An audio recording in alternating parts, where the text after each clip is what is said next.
이번 주제는 검사 위의 여사. 보시다시피 여러분들은 그런 겁니다. 지금 서울의 소리 이야기 잠깐만 하겠습니다. 9국의 채널 서울의 소리. 진짜 나라를 구하고 계십니다. 초심님 목소리 참 그 들을 때마다 초심님이 노무현 대통령 때문에 분신하셨던 분이에요. 이 역사를 모르시는 분들은 좀 알고 계셨으면 좋겠어요. 개인 욕심 없으시고 정의롭고 그 초심님이 어제 영상 보니까 부흥이바에 올라갔는데 여러분 부흥이바에 안 가보신 분들 많을 거예요. 꽤 가파른 산이거든요. 그 노무현 대통령 때문에 존재하시는 그런 양반이신데 서울의 소리가 지금 저번에 김건희 캬퇴 네. 화장지 명품백 이후에 또 다른 것들을 공개하고 있지 않습니까? 근데 여기에서 핵심은 청탁을 받아줬다는 거예요. 청탁금지법, 김영란법 위반. 근데 청탁금지법에 이제 이 대가성이 들어가면 결국 뇌물죄로 가는 거거든요. 자, 몇 개만 보겠습니다. 일단 서울의 소리 주장이긴 한데 샤넬 화장품 전달, 김창준 인사청탁, 디올백 전달, 김창준 국립묘지 안장 청탁, 통일TV 재송출 청탁. 그러니까 청탁만 했으면 김건희 아무 문제가 없는 거죠. 그렇죠. 청탁을 했는데 그 쌩까스면 아무 문제가 안 없는 받았으면 거잖아요. 되니까. 받아도 문제이긴 해요. 예. 대가성이 없더라도 받아도 문제이긴 해요. 그 자체로도 이미 법을 위반한 건 맞습니다. 근데 그거 한번 봅시다. 아무튼 여사님이 알아봐 주셔서 꼭 방송이 재개되도록 힘써 주시면 감사하겠습니다. 그 문제는 힘 안 썼으면 문제가 없어요. 아무 일도 하지 않으면 아무 일도 안 일어나요. 근데 이제 최재형 목사의 주장에 따르면 저런 부탁을 하고 나서 그 정부기관 담당자들이 찾아와서 여러 가지를 물어봤다고 하잖아요. 그러니까 뭔가 조치를 취한 것 같다는 어떤 추정이 되는 거죠. 그러니까 이 아까 얘기 말한 통일 TV 그리고 하나 더가 김창준 전 미 하원 의원. 저분은 되게 유명해요. 왜냐면 우리나라 최초의 미국 하원 의원이어가지고 네. 저분은 우리 어렸을 때도 굉장히 유명한 사람 중에 하나예요. 이미 90년대 때 하셨던 네. 분이에요. 근데 이제 저 사람 인사청탁하는 과정에서 생각해 보니까 이제 화가 나는 게 그래서 그 미국 하원 의원 하면서 한국을 위해서 한 일이 뭐가 있는데 노후가 되니까 다 늙어가지고 우리나라 들어와서 의료보험 혜택이나 받고 생각해 보니까 화가 나는 거예요. 근데 이제 이분에 대한 그 안장? 현충원 국립묘지 안장. 안장. 네, 현충원 이것까지. 근데 이거에 대해서는 정말 반응이 있었다는 게 그게 중요한 겁니다. 예. 그리고 실제로 김창준 김창준 전 의원 부인 이렇게 사진도 찍습니다. 근데 문제는 여기 지금부터예요. 김건희가 최 목사와 대통령실 조 과장을 연결했다는 거예요. 그러니까 결과물이 팀이 했을지라도 대통령실의 직원이 움직였다는 거예요. 아 그러면은 청탁인 거죠. 그러니까 부탁만 했으면은 아무것도 아니에요. 나는 가만히 있는데 일방적으로 카톡을 보낼 수 있잖아요. 예를 들어서 제가 뭐 국회의원실 보좌관이야. 근데 내 연락처를 알고 있는 사람이 뭐 박 보좌관 뭐 이거 해줘 저거 해줘 해서 답장 안 하고 그냥 씹었으면 아무 문제도 아닙니다. 근데 내가 그것에 대해서 반응을 했어. 그러면 그때부터는 확실한 청탁이 되는 거죠. 근데 그 청탁 과정에서 돈이나 선물이 오갔다? 그건 뇌물이 되는 거고. 그런데다가 이부속실도 없는데 어떻게 대통령실의 조과장을 연결할 수 있는 게 있을까요? 그러니까 문제는 이것은 취재인 건 맞잖아요. 카메라를 들고 들어가서 친분을 쌓은 뒤에 뇌물을 줘서 받는지 안 받는지 또는 그 인사에 개입한 거 증거도 드러났더만 그때 말한 금융위원이 있잖아요. 네. 그 즈음에 임명된 금융위원이 있었다는 거예요. 아, 했어. 네. 자, 그 다음에 이런 거 이제 월계는 이런 거예요. 최재형 목사가 청탁을 하면 김건희가 지시를 합니다. 그리고 그 지시를 받은 대통령실 직원이 최재형 목사한테 전화를 합니다. 저거 있잖아요, 조 과장하고 직접 통화한 것을 다 녹음해 놨어, 내가. 최재형 목사가 녹음을 해놨다는 거예요. 그런데다 지금 대통령실 총무 비서관실 조모 과장 이렇게까지 특정이 나왔으면 됐습니다. 그냥 네. 다 나온 겁니다. 그러니까 국가보훈부 직원도 연락이 왔다는 거예요. 최재형 목사랑 상기를 했다는 거야. 김창준 의원 현충원에 묻히는 문제로. 그러니까 지금 대통령실 쪽에서는 사실은 무근이다 하지만 증거 있다? 그것도 깎게 이렇게 되는 거죠. 그러니까 이게 이 권력과의 어떻게 보면 이런 단독을 깔 때는 다 까면 안 돼요. 하나씩 까기 시작해서 반박을 시작해서 상대방 무너뜨리는 거거든. 근력이 씁니다. 그러니까 지금 구국의 서울의 소리 여러분 좀 후원 좀 많이 해주세요. 진짜 서울의 소리가 웬만한 언론사보다 낫다.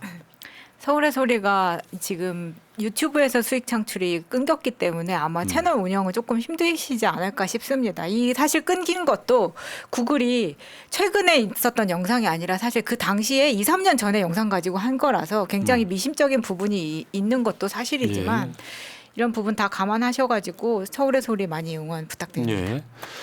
자, 그리고 이명수 기자도 지금 30일 날 피의자 조사를 한답니다.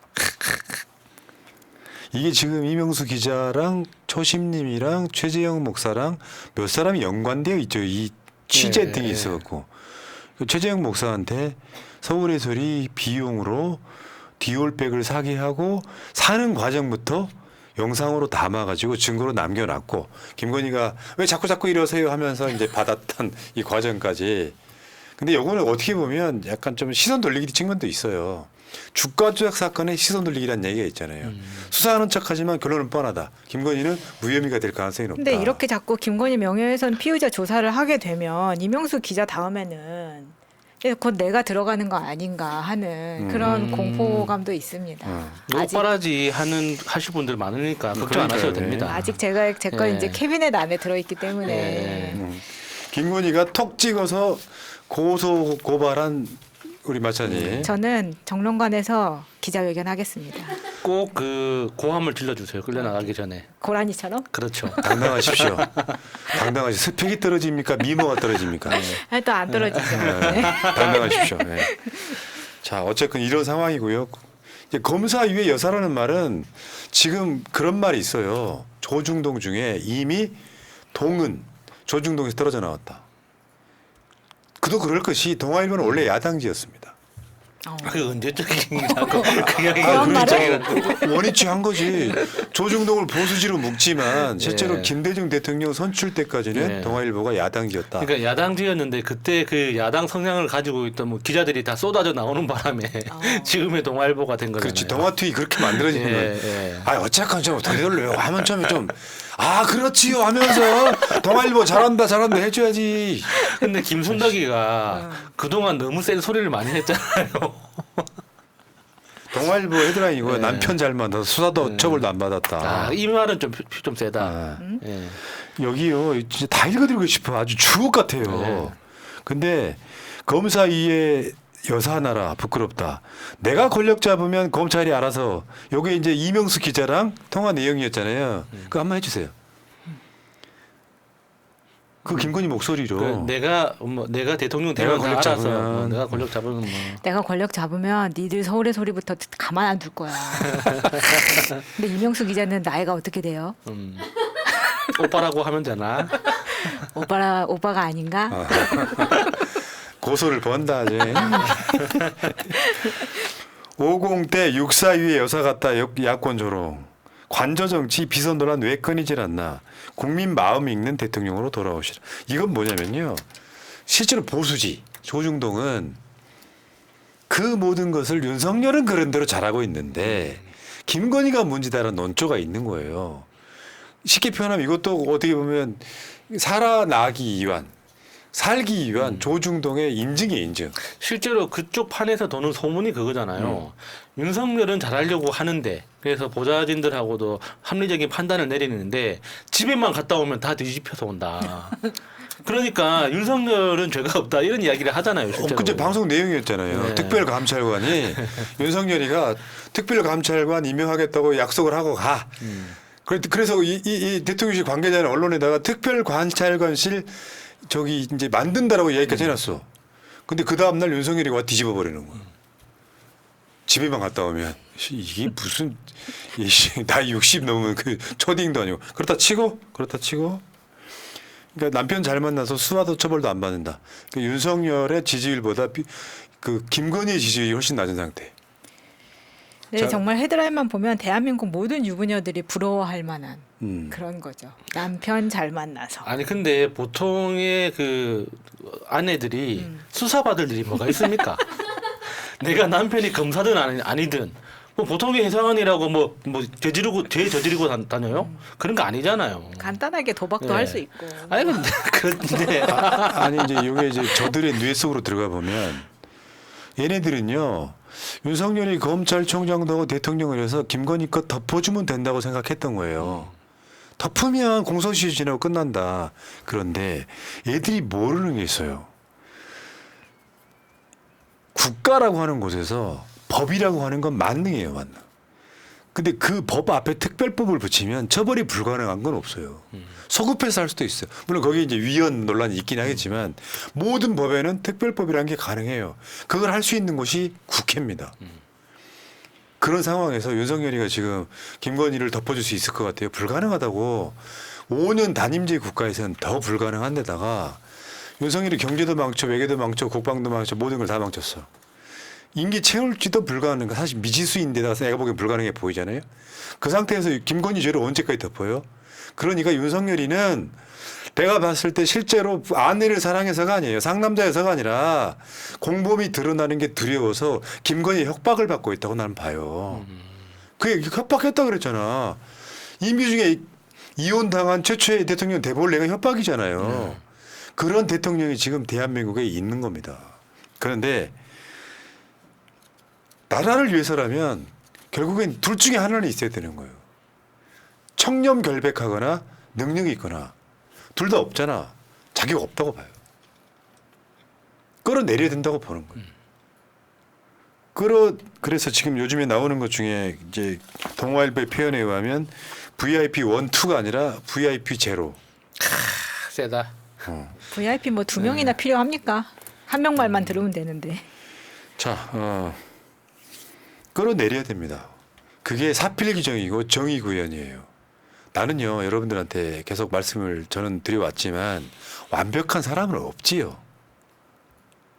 완벽한 사람은 없는데 이재명 대표의 그건 뭐 거의 무고에 가까운 건데 죄를 만들어서 뒤집어 씌우고 그 사람 악마야 하고 조국 마찬가지고 이재명 마찬가지고 근데 자신들이 갖고 있는 죄나 이런 것들에 대해서는 수사도 하지 않는 것은 그 자체로도 이미 탄핵 사유다 이렇게 봐요. 완벽한 존재는 없다니까요. 윤석열이 티끌 갖고 이러는 게 아니잖아요. 대통령으로서 어느 한 구석 1%도 대통령의 가치가 없는 자를 그 자리에 두면 되겠습니까? 그래서 토요일 날 집회가 굉장히 중요해졌습니다. 여기서 숫자가 얼마큼 나오느냐가 앞으로의 전국을 좌우할 가능성이 매우 높아요. 일단 탈당했던 분들도 나옵시다. 일단 탈당했지만 나옵시다. 머리 숫자는 보태주고 떠나기로. 여러분들이 민주당은 탈당을 했을지라도 민주 진보 진영인 건 맞잖아. 그런 분들이 국민의힘에 입당할 건 아니잖아. 다 나옵시다.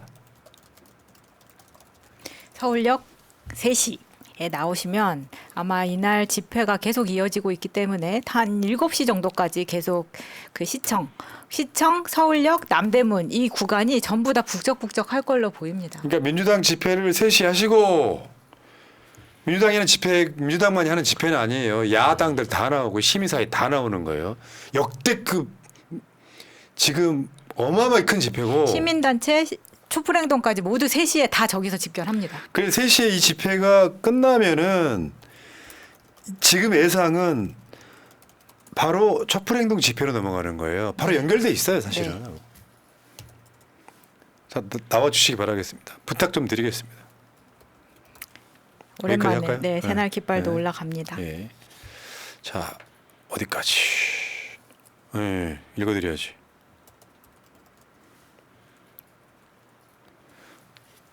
흑수저님, 호나님, 대기업, 중소기업 모두 다 회사가 어렵다고 상여금 및 각종 수당을 최저임금으로 산입했습니다.